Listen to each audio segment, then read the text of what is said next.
Good morning this morning, and welcome to a Ryan Day Ain't Playing with Nobody edition of the OHIO podcast. Do us a big favor and smash that like button. Hey, by the way, thank you to everybody who's been contributing the last couple weeks and getting our numbers up. We have gained a lot more subscribers. Our videos are being seen by many more people, and it's because of you and the hard work that you're doing. So thank you very much for smashing that like button and for sharing the show, commenting on the show, and being a subscriber. And if you're new to this and you're like, "Man, who's this guy wearing this red, scarlet, and white stuff?" I am the Podfather, aka Buckeye Boggs. Thanks for watching us. Please consider subscribing to the channel. And at any point during this, something strikes your fancy, put a comment down in the comments section below. All right. So, a report came out a couple days ago that Ryan Day had a meeting with Larry Johnson. Of course, Larry Johnson, or like we like to call him here on the OHO podcast, the living legend Larry Johnson. That basically you're not going to put me in a situation like you and Jim Knowles did last season. Okay, that's not going to happen again. So the report, as reported here by Jr. from the Big Ten Huddle, let me go ahead and read this for all of you right now. He says in this tweet that after Ryan Day met with Ohio State's legendary defensive line coach, Larry Johnson's future at OSU depends on aligning with the new defense. Day offered a return contingent on that fit. With Patricia now as DC, Johnson's decision is imminent per On3's Alex Gleitman. So several people have reported on this story after Alex Gleitman has reported on it that this meeting is taking place between Ryan Day and Larry Johnson, and that basically he's been given kind of an ultimatum, like, dude, here's the deal. Like, I want to keep you. Appreciate everything you've done at Ohio State, all the great All-Americans you've been training and you've put into the NFL. But you're not going to put me back in that same situation that you and Jim Knowles did. Now, interestingly enough here, if you kind of read between the lines on a few things, and I'm going to get into this in just a second with Ryan Day.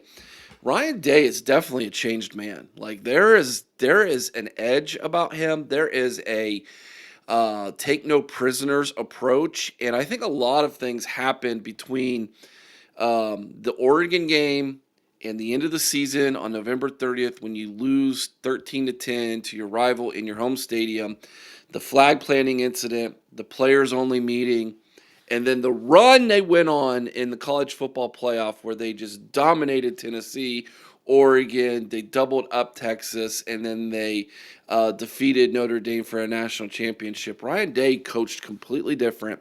He acted completely different on the sideline. There was a different air about him. And then some of this is all coming to light now. I have an audio clip I'll play for you in just a minute that kind of shines a light on this. But what does this have to do with Larry Johnson? That's the question here. Well, Larry's been kind of doing this teetering thing where am I going to retire? Am I not going to retire? He's never been clear, really clear about when that is. He doesn't have a date out ahead, and that's fine. He doesn't have to. It's his right to be like, look, I want to coach till I don't want to coach anymore. But at some point, you're holding your program hostage when you're doing that. And if you're holding your team back, then the head coach has to step in. Not that Larry's doing those things, but Ryan Day doesn't want those things to happen, obviously. Last year, there were signs that Larry kind of had a get off my lawn approach with Jim Knowles. Jim Knowles, who's apparently behind the scenes kind of a diva, is what I'm getting from people, including some former players who are kind of like, he's an odd bird type of thing. That clashed big time, okay, and the outcome of that was Ryan Day had to basically answer questions about this, and he had to go in and had to play dad to two guys who were being very childish about this thing. And if there's one thing I've learned about Ryan Day, he doesn't like having to deal with the defense.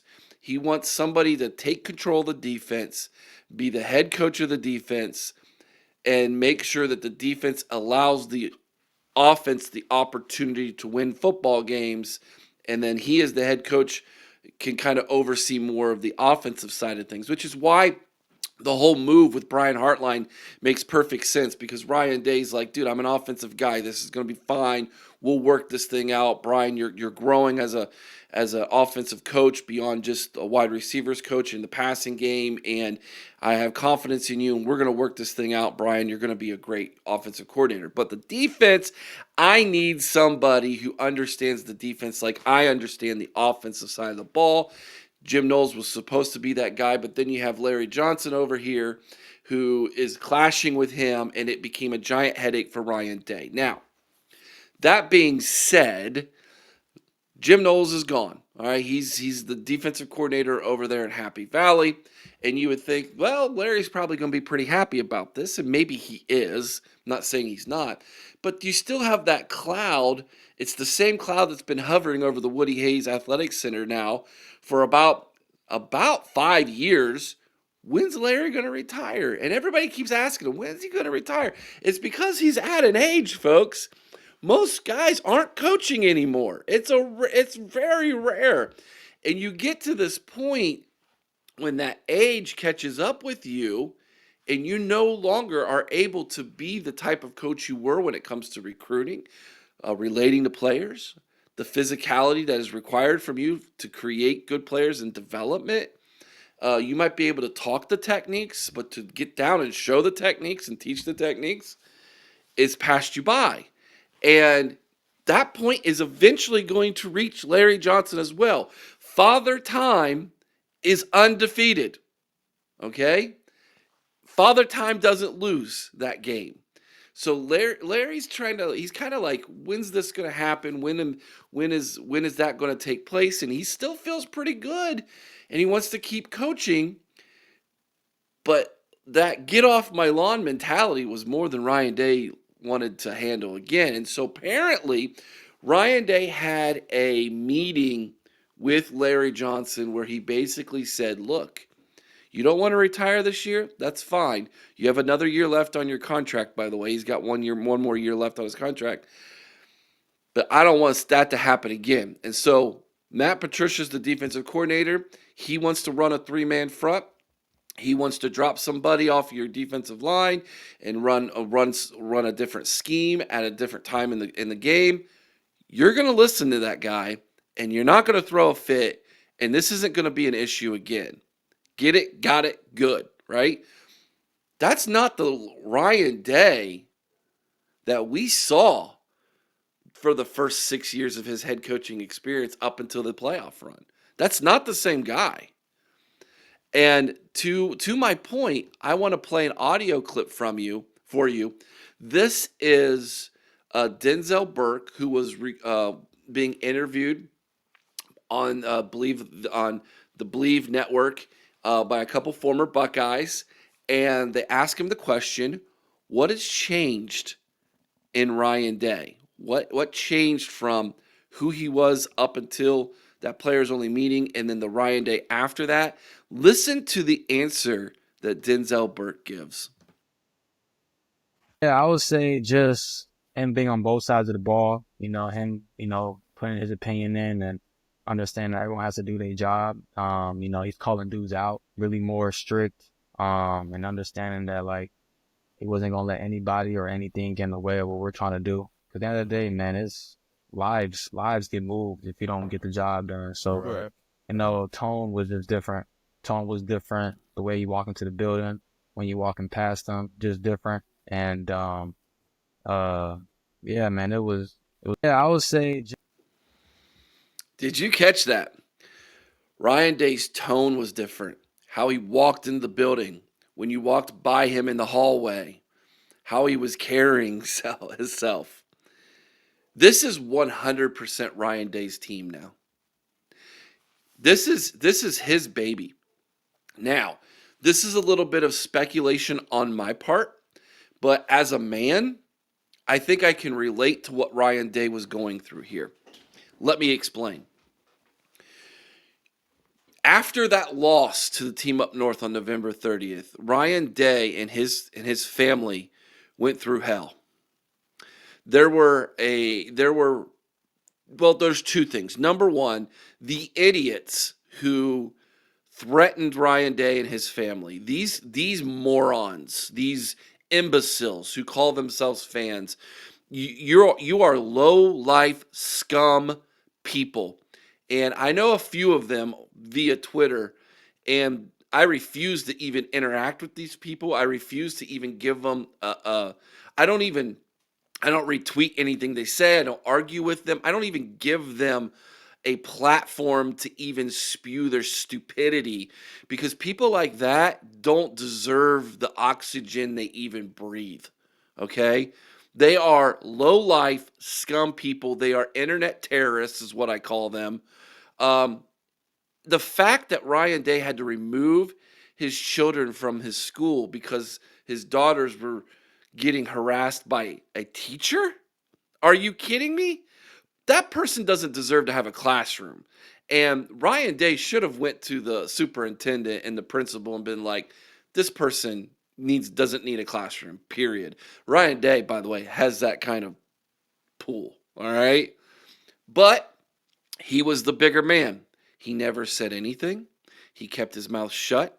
He got back to work, and I think he worked angry. You ever worked angry before? Someone says something to you or does something to you, and all of a sudden you keep working or you keep doing things, and you're angry, and before you know it, you've done a better job than when you were before. This is, by the way, some of the psychology of why coaches would yell at players, because those players would actually play better after they got angry. I was one of those players. My dad would yell at me when he was my coach. I would play better. Um, and it's just because sometimes you do better when you're angry. I think Brian Day needed that in a weird way. Not that he needed it, but he's was a better coach. And Nina, his wife, is really the only one who's ever brought it up. And she brought it up in an interview with 10 TV in the Columbus Dispatch. And that's when she shines some light on it, right? Now, that being said, then there are other fans, okay? They're fans like me, Chris, Corey, people who have a small platform who are voicing their displeasure with 4 consecutive losses against the rival. Never made any stupid threats, never did anything like that. However, we were down on the program, and rightfully so. And I know a lot of you who are watching this video were as well. And I had lost faith in Ryan Day. I lost faith in this team, and boy, I was proven wrong. Thank the goodness. Thank goodness I was, because we won a national championship. We go on an epic run, and the rest is history. But I made a comment a few weeks ago that I think Ryan Day is a changed man moving forward, and this is just more proof of that. He's different. He is taking complete ownership of this program. He is saying, I'm the head coach. It is my face that's on the chopping block here every single season. And I'm not playing games with any of these coaches anymore. No more games. Done. You've got an attitude, you've got a problem. Get out of here. I don't care who you are. I don't care that you are considered the best defensive coordinator in college football and you think you deserve 3.1 million. You're a headache to me. You're a diva. Get out of here. Give me your keys. You're not even going to come get your stuff out of your office. We'll send it to you in a box. That guy ain't playing. Ryan Day ain't playing. Oh, by the way, you're a legendary Hall of Fame defensive line coach. Awesome. I'm glad you're here. You have 1 year left on your contract. Great. I want you to stick around. But if you're going to be a headache, get out of here. He ain't playing, folks. Ryan Day is, as Corey used to call him, and Johnny used to call him the rosy cheek assassin. Underline the assassin part of that nickname or that they gave him all those years ago when he was offensive coordinator. That guy is now the head coach. It took him a while to adjust, to find his voice, to find his footing, to find his confidence as a head coach, especially on the defensive side. But that guy's here, and he ain't going nowhere. And I think that run and winning that national championship and tasting that victory and understanding what it took in him to say, yeah, I'm the nice guy, I'm the player's coach, but I'm going to tell my coaches, you're going to get him the ball and you're going to find ways to get him the ball. And you guys are going to stop this guy. And I don't care how you do it, but you find a way to do it. All of those little things that maybe he was too nice about or too polite about, he ain't being nice and polite about them anymore. He's the man, and he's going to walk into 2025 knowing he's the man. And I think things are really changing over at the Woody Hayes Athletic Center when it comes to Ryan Day. And I think that this situation with Larry Johnson is just another example of highlighting why he is doing what he's doing, why he's acting the way he's acting, why he's talking the way he's talking, why he ain't playing no more. Let me know what you think down in the comments section below. I hope you enjoyed this video. Hope you got something from it. Let me know what you think. Again, smash that like button. If you haven't already, please consider subscribing to the channel. It really does help us reach more great Ohio State football fans and college football fans just like you. Have a great day, everybody. Be kind to one another. I almost forgot it again, guys. I almost forgot it again.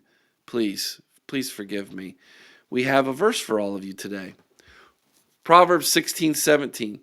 The highway of the upright is to depart from evil. He that keepeth his way preserveth his soul. So, stay on the good path, my friends. Fight the good fight.